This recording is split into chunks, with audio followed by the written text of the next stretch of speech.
avec yes. C'est notre moment. Dites oui aux actualités dans votre journal TV. Transformez votre intérieur avec Zinda. Zinda, mon rêve se réalise enfin. Fianambidy telopolo isanjato hatramin'ny fitopolo isanjato ho an'ireo entana fanty série manomboka ny iray hatramin'ny telopolo jona. Batimax dia mirary fety sambatra ho antsika rehetra.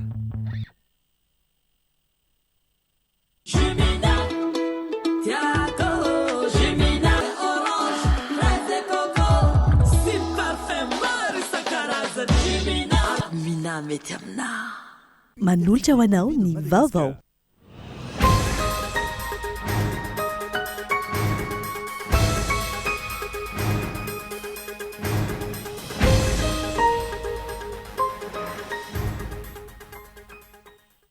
Mbola takina hatramin'ny androany ny amoahana ny marina sy ny hanafanganana ny raharaham-pitsarana mikasika ny fanapoizenana ara-tsakafo namoizana aina tanora misy sady 5 ny seho herintaona katroka androany zay hoy ny fikambanan'ireo fianakaviany ny aramboinina.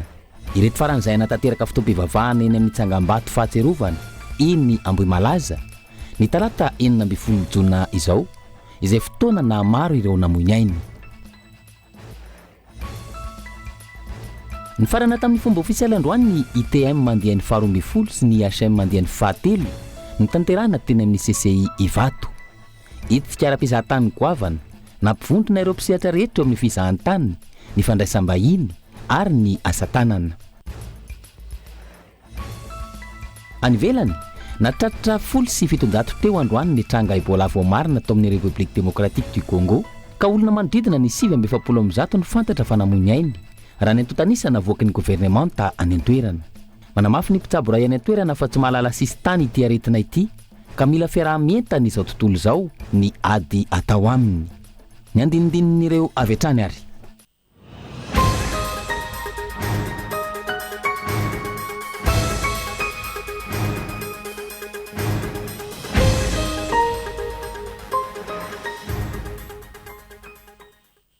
Faly miarabanao indray tompoko kilasy tompoko vavy tonga soa atao anatin'ny fampahalalam-baovao ny fahita lavitra kolo amin'ity ala ity manasanao anaraka izany hatramin'ny farany anboantsika ny fampahalalam-baovao.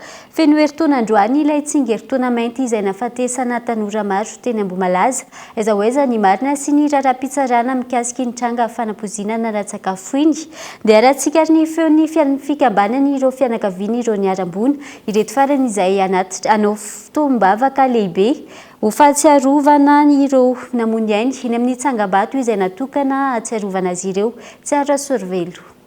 Feno herintaona androany 14 jona ny raharaha fanapoizinana ara-tsakafo ny soeteny Ambohimalaza, fantatra ihany koa amin'ny hoe tsingeritaona mainty, tranga izay nafatesana tanora misy 5 herintaona ihany koa nampitarasika ny raharaham-pitsarana mikasika izany noho ny fisiana papasosy voalaza fakarohany raha ny vaovao farany nomeny ny ministry ny fitsarana. Antso mbola ataon'ireo fianakaviany ny arambona hatramin'izao ny hanafainganana ny fanadihadiana sy ny ara-pitsarana mikasika ity raharaha ity ary ihany koa ny amoahana ny tena marina. Aloha raha fijeriko manokana mety olona tsy afaka kitihana mihitsy izy matoa saromana foanao zany dia le hoe andraso lava dia le hoe tsy hita dia le hoe ohatr'izay le teneniko hoe tsisy zavatra tsisy marina matoa le marina tsy mipoitra dia tsy lazaina. Izay nge tsy mitady zavatra akoatran'izay ary izay tsy manan-kirotana na hoe migafina na mifanimbaraka le fitenenana fa tsotra le fangatanay hoe le marina lazaina dia zay zahay aloha averiko tsara zahay tompoko zahay victime Ambohimalaza tsy nangataka hoe omeo volo zay dia hoe tsy nekenareo dia miteny zay hoe omeo migafy le izy hoa raisiko foana hoe tsy figafiana zay tsy mbola nanao zavatra mihoatra ny tokony ho izy angambany ninona zavanisy teo dia nanaja sy nanaja ny maray aman-dreny rehetra foana zahay. 14 jona 2024 ratsahivina no nanatanterana ireo tanora ny fety fankalazana ny tsingeritaona mainty. Ny alin'izay no niseho ny soritra retina mitovina azo ireo rehetra ny hinana ny sakafo ka maro no nahiditra hopitaly avy hatrany. Ny ampitsony iny izany hoe ny 15 jona no nanomboka ny siny ny famoizana NNCS nametraka tsangam-bato fahatsiarovana eny Ambohimalaza toerana ny trangan'ny losa ireo fianakaviany ny arambony. Ny talata 19 jona ho avy izao izay daty na maro ireo namoiny izany no anatanterahana fotoam-pivavahana eny an-toerana ihany koa.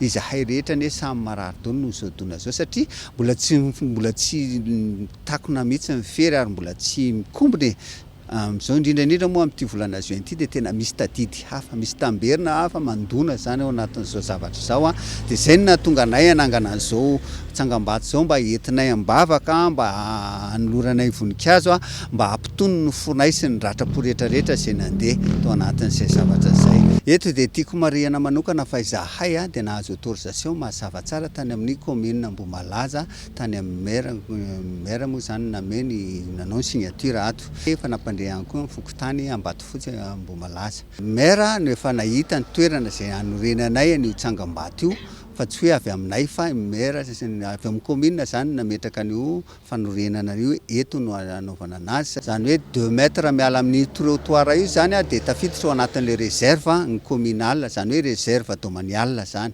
dia zay tompoko nanorenanay an'le tsangambato.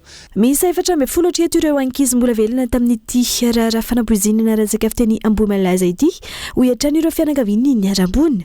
Misy ireo efa sitrana saingy maro ihany koa ireo izay mbola mila fanaraha-maso akaiky ny fahasalamandra ny fanazavana hatrany. Tsy tokony angina ny fanadihadiana mikasika ity raharaha ity akandrasana ny toyny ireo fianakaviany izay mbola anaty ratra amin'izao fotoana izao.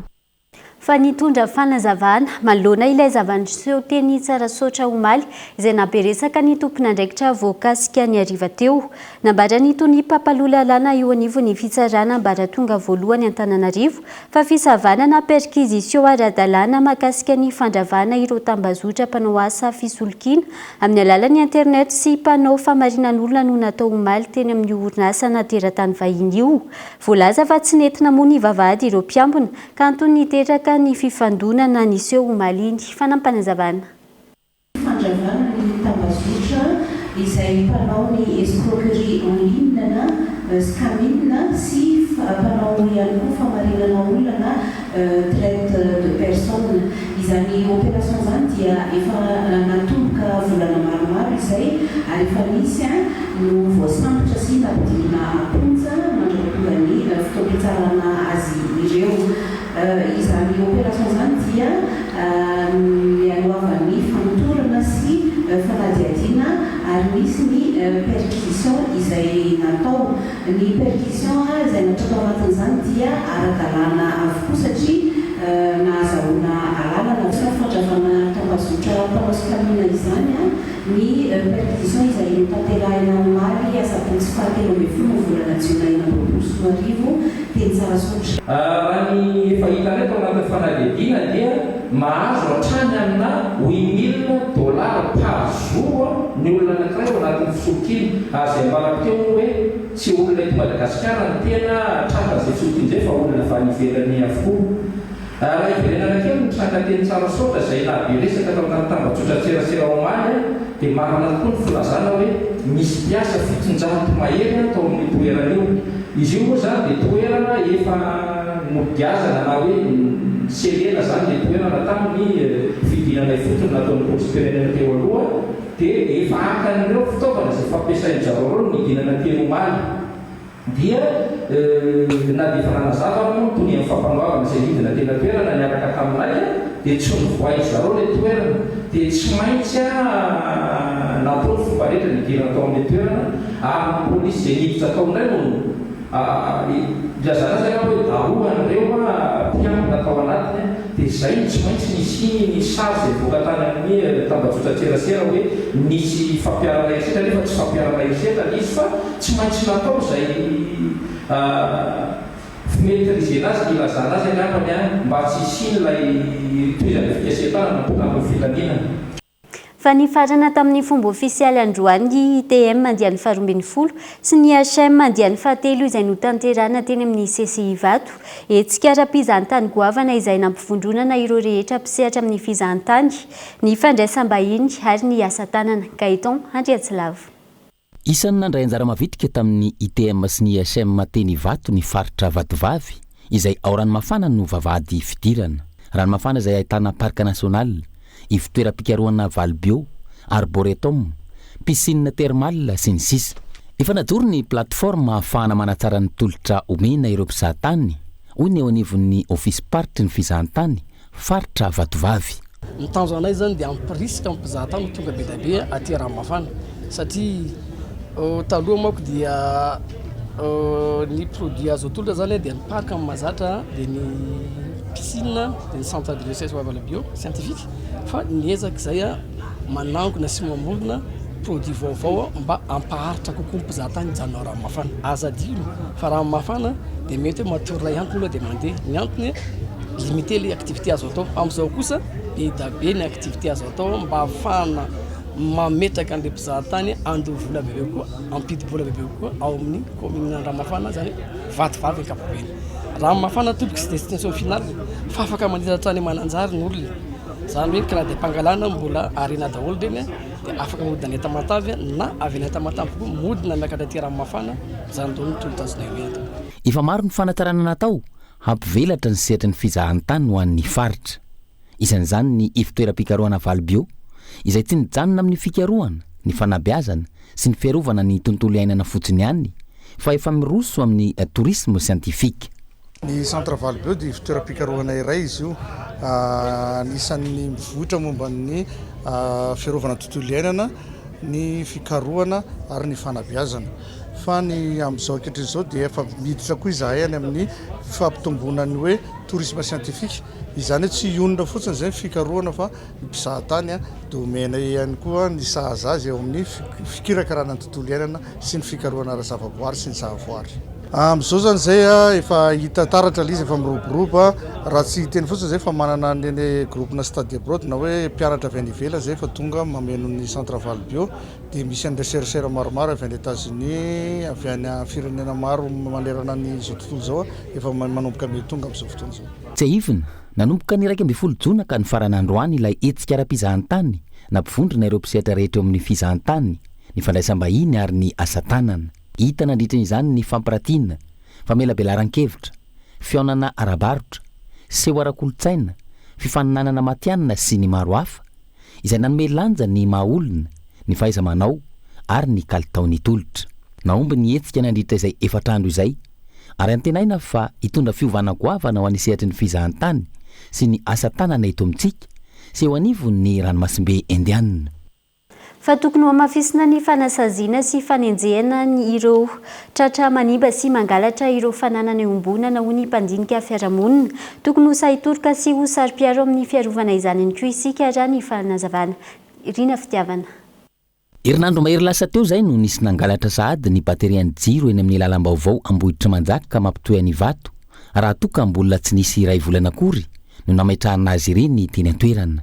Efa misy ampahany betsaka simba sy nisy nangalatra ihany koa ny fefy manodidina ny ranon'Anosy araka izao ahitantsika antsary azy izao.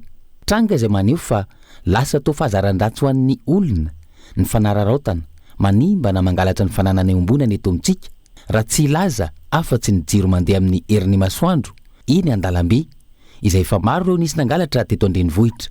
Tokony ho sari-piaro amin'ny fiarovana ireny fananana iombonana ireny ny tsirairay ka takina ny fahasahiany vahoaka hitoroka sy andray anjara raha mahita tranga hoy ny mpandinika fiarahamonina. Ao anatin'ny olombelona mihitsy misy zavatra ve le olombelona tsirairay le olombelona miaramonina le hoe ny fahamarinana ny fanajana ny hafa ny fitsonjovana sy fitsibinana hafa rehefa avy eo koa mbola misy fa rehefa avy eo ny zavatra tokony iombonana dia alaino samy reny zay le hoe tsy miraharaha afo zay zany tena anisan'ny zava-doza mihitsy ka miara tompona ndraikitra ny rehetra amin'izany manomboka amin'ny tenako manomboka aminao rehetrarehetra zay manatsaina manam-panahy eo ny resaka fanabeazana sy ny rehetrarehetra ny manodidina ny mpiaramonina eo misy mahita fa mety hoe matahotra ihany koa zay koa zany zava-doza fa zay miaraka sarotony vahoaka miaraka sarotony amin'ny tena tsirairay sy nyeritreretreny fa ny mpitandro filaminana fa zay tena zava-dehibe zany no tena atao hoe fandrosoana ary tena zany mila havaozana eto amin'ity firenetsika fa zay rehetra vita dia hopotika inona ary moa no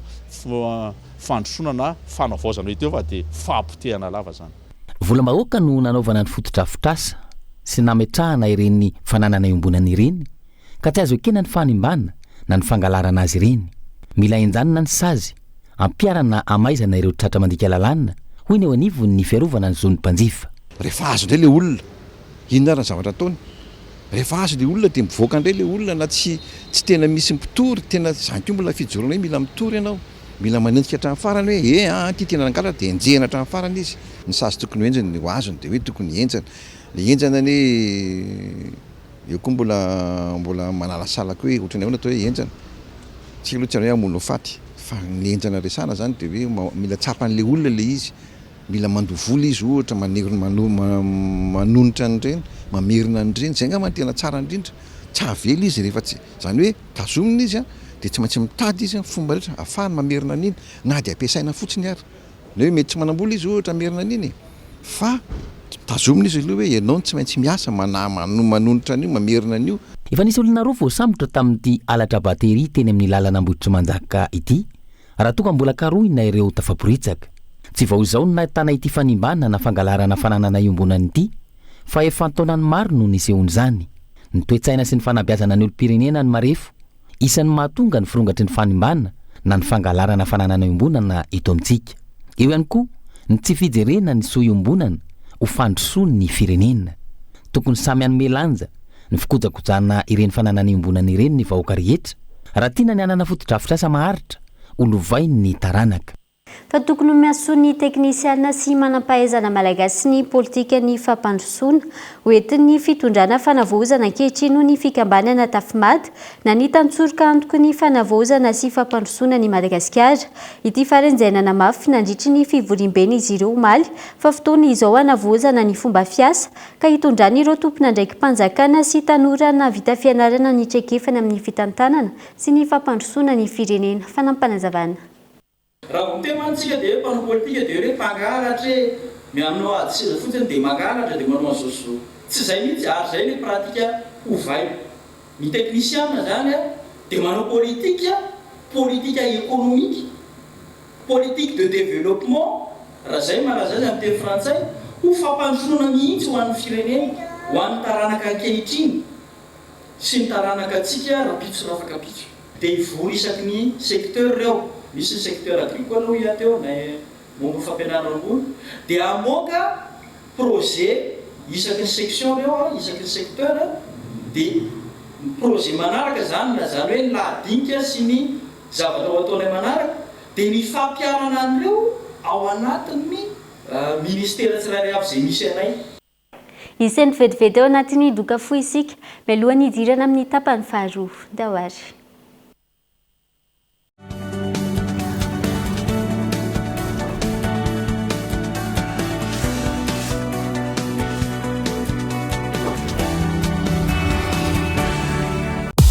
Efa notsapainao ve ny Airm Powerplay Pro ay vahaolana mibalika vavao ampilamina amin'ny fiainanao azo antoka matanjaka misy batterie 800 Wh mazaka ireo fitaovana fampiasa andavanandro jiro maro ordinateur portable TV frigo éco-énergétique perceuse rasoir électrique sy ny sisa. Powerplay Pro mandeha amin'ny herin'ny masoandro afaka alohanao tsikelikely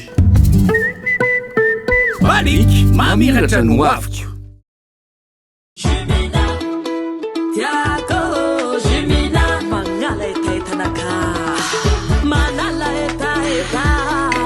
Itanao pivatraretraretra meilleure qualité mitondra vitamine C.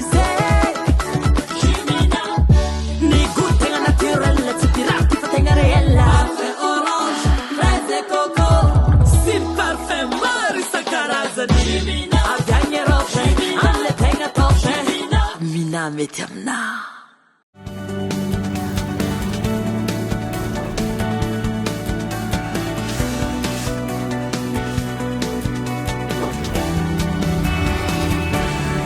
Tapany faharoa ny fampalalam-baovao mbola manasana ao hatrany anaraka izany hatramin'ny farany tontolon'ny fandrarana avy hatrany ary mila fampiofanana ny vehivavy mpandrarà ahafahan'izy ireo mandroso sy mivelatra kokoa amin'ny sehatry ny fandrarana indrindra manoloana ny firoboroboan'ny intelligence artificielle ho ny teo anivon'ny FOM na ny fikambanan'ny orinasa malagasy sy ny association des femmes auto entrepreneurs à Madagascar antony nanomboan'izy ireo ny fandarana asa ampela mandrarà izay natao hanamafisana ny fahaiza-manao ny ireo vehivavy mpandrarà ahafahan'izy ireo mivelatra amin'ny tontolon'ny fandrarany. Fanadihadiana. Sakaniray tsy ahafahan'ny vehivavy mpandrarà mampiroborobo ny asa fandarahana ataony ny tsy fampinitraikefa sy ny fahaiza-manao eo amin'ny lafiny fitantanana. Antony nanomboany teo anivon'ny FOM ny fandarana asa ampela mandrarà. izay miompana pitsaka amin'ny fanofanana ireo vehivavy. Ny vehivavy izay manana anjara toerana lehibe amin'ny fampandrosoana ny fiarahamonina sy ny toe-karena raha ny fanazavana. Mampatonga anay hoe nanangana ny programme de formation dia izao ireo vehivavy ireo zany a isaky ny ianao zany rehefa te hielehibe en tant que mpandrara dia tsy maintsy mandalo amin'ilay resaka hoe financement mety hoe mamprend any banque io na ohatra mamaly an'ilay appel de financement reny appel à projet reny nefany a misy resaka famerenam-bola koa io dia no zay zany tsy tay hoe an'olo bato mafana an'ireo vehivavy reny na nareo mindrana vola dia avy eo nareo tsy hitanareo zay amerenana anazy fa ny anay tena hoe le formation tena base anganay satria raha vao tsy mahay ireo raha vao tsy formé ireo vehivavy ireo dia tsy handeha lavitra izy dia izay foana ny mahasoanay formation aloha satria rehefa manana formation zareo dia manana bagage satria ny akabeazan'ireo vehivavy ireo nasa nandrara satria sahirana kely ara-bola na hoe sitrany na ohatra izay donc izy tsy mbola manana le traikefa nanana hoe izao mila mianatra comptabilité marketing ohatra izany tsy fantatry zareo daholo izany fa ny zareo ohatrany hoe manana produit manana service dia tairo lasy izao ankilany tsy tokony andro vitana sy fanampiana avy amin'ny hafa fa tokony sahy amorona ny lalany sy fahafahany manokana amin'ny alalan'ny fandraharahana ny fikirizana ary ny firaisan-kina ny vehivavy. Ny fahombiazana sy ny fitariana dia tsy miankina amin'ny mahalana ny mahavavy fa amin'ny fahaiza-manao, ny fanavozana ary ny fahavononana indraindraikitra.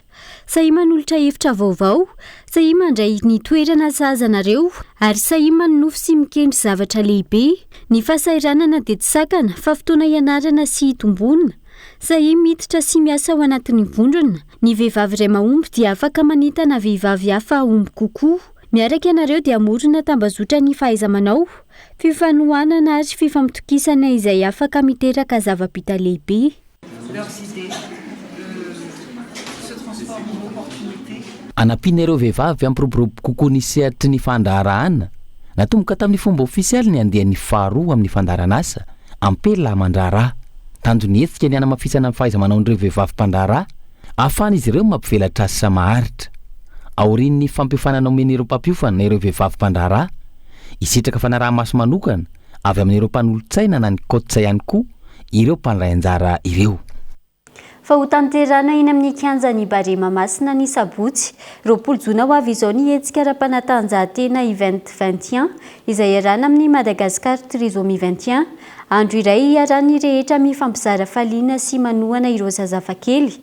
Kilalao isan-karazany toy ny kermesy, maneza sy ny maro hafa no hita mandritra izany ka nentanana ireo orinasa rehetra fanampanazavana. Tontolo andro izy io araka ny tenena teo zany dia misy tournoi basketball sy pétanque dia etsy andaniny zany misy ny kermesse inclusive, misy lalao ny ankizy trisomika mihitsy miaraka amin'ireo ray aman-dreny sy ny mpiray tam-po no ampy lalao ny olona izay ho avy fanontrona aminay zany. Etsika fitadiavam-bola ihany koa ilay izy satria misy zany ilay vinavinanay fanamby apetraka araka ilay nitenena teo hoe fampiatiana ireo olona mitondra ny fahasamihafana ny trisomie 21 dia ny vola voangona zany amin'io hetsika io dia entinay hividianana an'ilay atao hoe kit pédagogique inclusive hafakely izay hozaraina ezahana hozaraina zany aorian'ny hetsika amin'ireo sekoly tsy miankina ahafana mampisitraka fanabeazana zany ho an'ireo ankizy manana fahasamihafana mety tsy ho voatery ho trisomika fotsiny ihany koa moa zany hisitraka an'izay satria mitanjona dia izay hoe fampiatiana ny olona rehetra ny ankizy rehetra zany manana fahasamihafana fampidirana an-tsekoly. Hoentitra manomboka izao ny fampanajana ny lalàna mifeny fifamoivoizana ao amin'ny fahatravakina karatra indrindra ho an'ireo sikloposa sy ireo fiara fitateram-bahoaka. Isarika izany fikonan-dopatra iraisana iarahany eo anivon'ny mpitandro filaminana sy ireo mpampiasa lalana ahafana miroso amin'izay fampiarana ny lalàna mifeny fifamoivoizana izay ho ny talen'ny filaminam-bahoaka any an-toerana. Kolo any Antsirabe. Anisan'ireo tanan-dehibe fahatelo eto Madagasikara ny renivohitry ny fahatravakina karatra ary maro ireo fitaovam-pitaterana izay miasa eto amin'ity faritra ity. Anisan'ny maro anisa amin'izy ireny ny siklopos sy ny bajaj ary ny fiara fitateram-bahoaka. tsikatra hoy ny taleparitra ny filaminam-bahoaka aty atoerana fa misy ny fikorontanana eo amin'izay lafiny fifamoivozana izay indrindra fa ny tsy fanajana ny lalàna mifeny fifamoivozana efa nisy ny fanaintanana natao nandritra ny fotoana maromaro makasika ireo lalàna mifeny fifamoivozana sy ny fandikan-dalàna fa mbola misy hatrany ireo minimandika izany ka manoloana izany dia isan'ny fikaonan-doha-paritra iraisana hitambaran'ireo mpampiasa lalàna rehetra ahafahana miroso makany amin'ny fampiarana ny lalàna mifeny fifamoivozana eto amin'ny tanàna Tsirabe. Alohan'ny andehanan'izay fikaonan-doha zay nefa dia fa miroso tsikelikely any amin'ny fanasaziana isika ka na ny tsy fisiany taratasy io na ny tsy fanajana ny fitsipika amin'ny fe io dia efa iroso tsikelikely amin'izay fanagiazana na fanasaziana ho atao zay isika. Ameko ohatra amin'izany ireo cyclopus tsy hoe manenjika manokana ny cyclopus sika fa tsy maro ihany cyclopus manaja lalàna ary manao ny asany amin'ny fomadio fa misy kosa ireo zay mbola minia manao tsinotsinona ny lalàna mifeny fifamoivozana. Ohatra amin'izany hoe cyclopus manao fisongonana miopapana efa misy misongona eo aloha dia mbola misy misongona faharoa misongona fahatelo eo ihany koa ny tsy fanajana ny priorité hoy ny teny vahiny na ny hoe fanomezana lalana meloa zay tokony azo izany ny fiviliana tapoka ny fietsika rehetra zay mety ampidodoza na ho an'ny tena ny mpitondra cyclopus na ho an'ny olona mpitaingina io. Eo ihany koa ny bus zay tsy manaja tanteraka ny lalànan'izany ny fifamoivozana eto tanàna Tsirabe zany ny sasatsasany amin'izy ireo dia isy ihany koa efa hanomboka sady ny fanasaziana tsikelikely na dia mbola ho avy aza ny fikaonan-dohantsika rehetra satria samy ho atsona avokoa ny solo-tenan'izy ireo. Rehefa resaka cyclopus dia tafiditra ao anatin'izay ihany koa ny tsy fandriampahalemana isan'ny fepetra entitra ho raisina makasika ireo mpitondra cyclopus marobe eto amin'ny tanàna Tsirabe ireo. Antony sasatsasany amin'ireo mpitondra cyclopus no mialokaloka ao anatin'io asa io ary manao asa ratsy hafa. Anisan'izany ireo trangana voan'olona tao anatiny am-bolana lasa izay dia mpitondra cyclopus miisa telo no anisan'ny tompon'antoka tamin'ireo voan'olona ireo miampialatra sy vakitrano. Tsy ny mpitondra cyclopus rehetra tompoko no mpanao asa ratsy fa ny akamaroan'izy ireo dia manao ny asany amin'ny kitso-po ary madio tanteraka ny fanaovan'ny asany. Fa misy kosa ireo manao zany fitondrana cyclopus zany nefa ampiarahana amin'ny asa ratsy. Raha tsy ilaza aminareo fa tsy ny hoe ny telo amin'ireo olona zay nahavanondoza na hahafaty olona sy sady namakitrano nangalatra dia mpitondra cyclopus avokoa.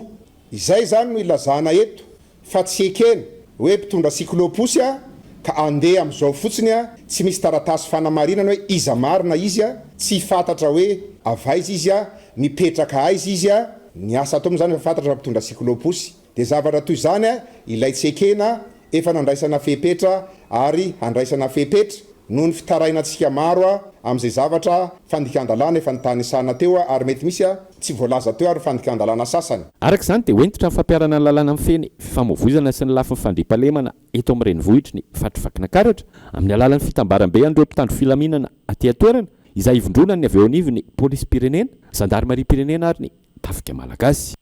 Eo amin'ny maresaka iraisam-pirenena kosa indray nahatratra 700 teo androany ny trangana Ebola voamarina tao amin'ny République démocratique du Congo ka olona manodidina ny 770 no fantatra fa namono ainy raha natotanisana avoaka ny gouvernement tany an-toerana.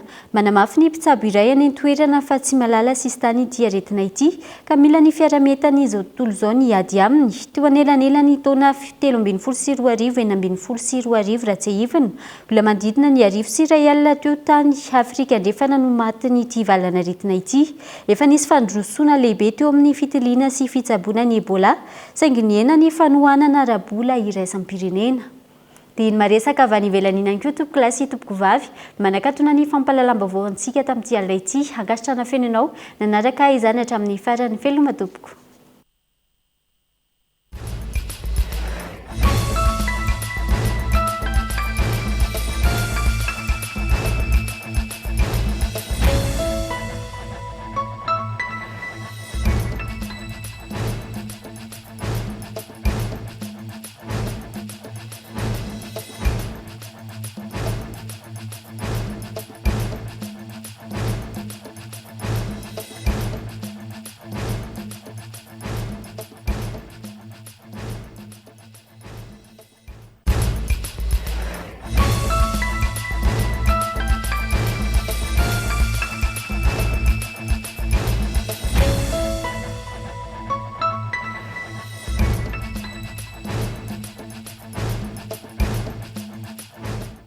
Transformez votre intérieur avec Zinda. Zinda, mon rêve se réalise enfin. Fienambidy telopolo isanjato hatramin'ny fitopolo isanjato ho an'ireo entana fanserie manomboka ny iray hatramin'ny telopolo jona. Batimax dia mirary fety sambatra ho antsika rehetra.